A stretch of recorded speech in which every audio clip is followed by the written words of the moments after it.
Welcome back to Winging It Buffalo Style. Our hot sauce today will hopefully have you laughing as we welcome Helium Club headliner Hal Sparks into the studio. That's a lot of H's in a row. That's a lot. I apologize. That was very pro. You set me up for just a little bit of failure there. You might actually choke to death. It's like trying to say milk 300 times in a row. Don't try it. We won't. We don't recommend it. Now, you've been in Buffalo for only a little bit of time.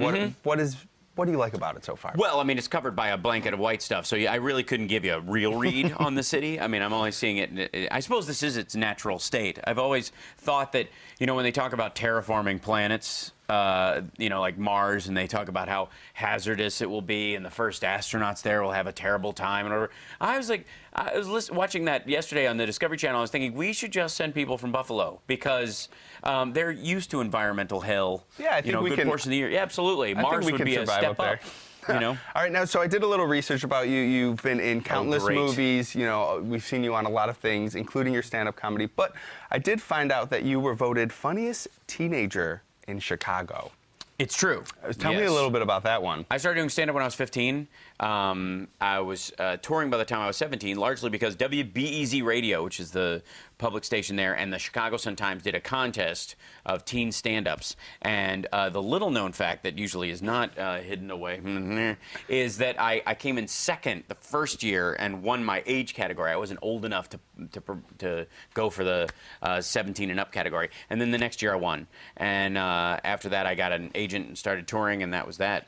And so I've been a touring comic since I was 17 years old. And, you know, since then you've been in the hit Showtime series Queer as Folk. You've been in the I Love the 70s, 80s, 90s, Frasier, and, of course, Spider-Man 2. And I also like Dude, Where's My Car? You're also in that. Now, do you find that as an actor and as a comedian that your worlds kind of meld together, or do you think they're a little bit different? No, they're all different. You can... Stand-up is unlike any other art form because you're allowed to do your thing.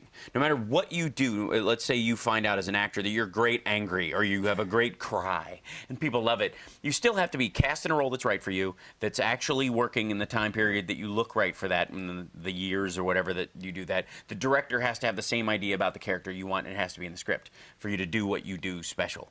As a stand-up, I'm allowed, as long as I make people laugh, I can do anything I want on stage.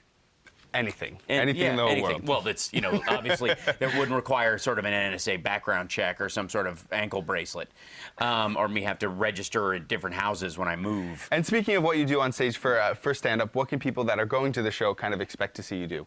I have no idea. I mean, I don't even really think about it until I'm on stage. I mean, that's the nice thing about being a touring comedian is that for as long as I have, I don't have to sweat it out. Right before the show, I'm not going, oh, God, hope it's a good show. What are my lines? What are my lines? Any more than, to me, that's a ridiculous notion. It's like being a plumber and going, okay, hope these pipes aren't too frozen. Let's do this. I've only been a plumber for 27 years. Maybe I'll have plumbing down finally. You know, it's what you do, you know. You should roll right into it, you know.